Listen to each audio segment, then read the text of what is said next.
A few months ago, I was invited to a closed beta test of Among Us VR. Since then, I have been dying to give you my review, but I've been sworn to secrecy. However, as of right now, the NDA has expired, so get the crewmates and gather around for this edition of Andy's VR Reviews. Originally developed by Innersloth, Among Us is a multiplayer game full of teamwork and deception. Developed in 2018 as a smartphone app, it quickly found major success, at one point having upwards of 60 million daily active users.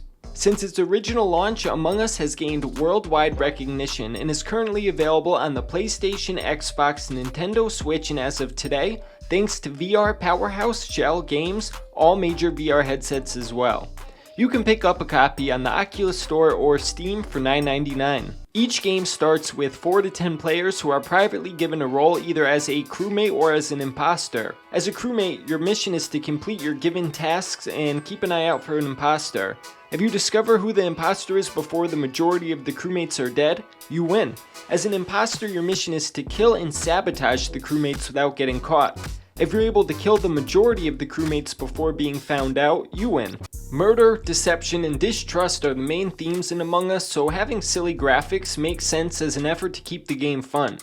Each avatar has the same build but can be customized with different colors and hats. As of right now, the only map is the spaceship, but if the game is successful, it's realistic to think they're going to add more in the future. Mechanical preferences are mostly subjective, but I did find personally that I need to do some fine tuning to make the game right for me.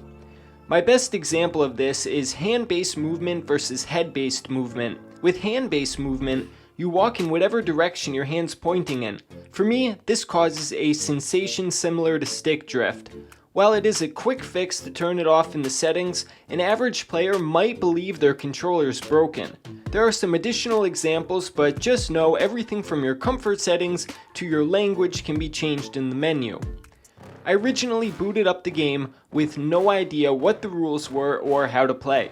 Thankfully, there is a guided tutorial that will walk you through every step and familiarize you with not just the rules, but also the controls.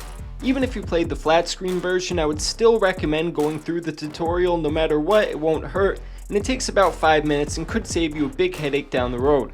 As far as the difficulty while playing, that will be determined entirely on who you are playing against, but just like anything, with enough practice you improve. There is no story mode, so this game's long-term success depends entirely on the community.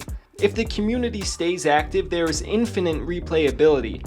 If in a few months you can't find a match, then the game will be worthless. The Steam page does mention minigames, but I did not personally notice any while playing. At $10, it's hard to go wrong. Before trying it, I thought of Among Us as a childish game my nephew played, but after the first match, I was sold. I do have a fear that the community will either be overrun by children or become toxic, but I choose to believe that is not the case. As a side note, always remember for any game on the Quest 2 or SteamVR, there are return policies in case you try it out and you decide it's not for you. At the end of the day, you're getting exactly what you pay for, which is Among Us but in first-person VR. I will be playing a lot the next few days, so maybe I'll see you there. Thanks for watching, and until next time, this is Andy's VR Reviews.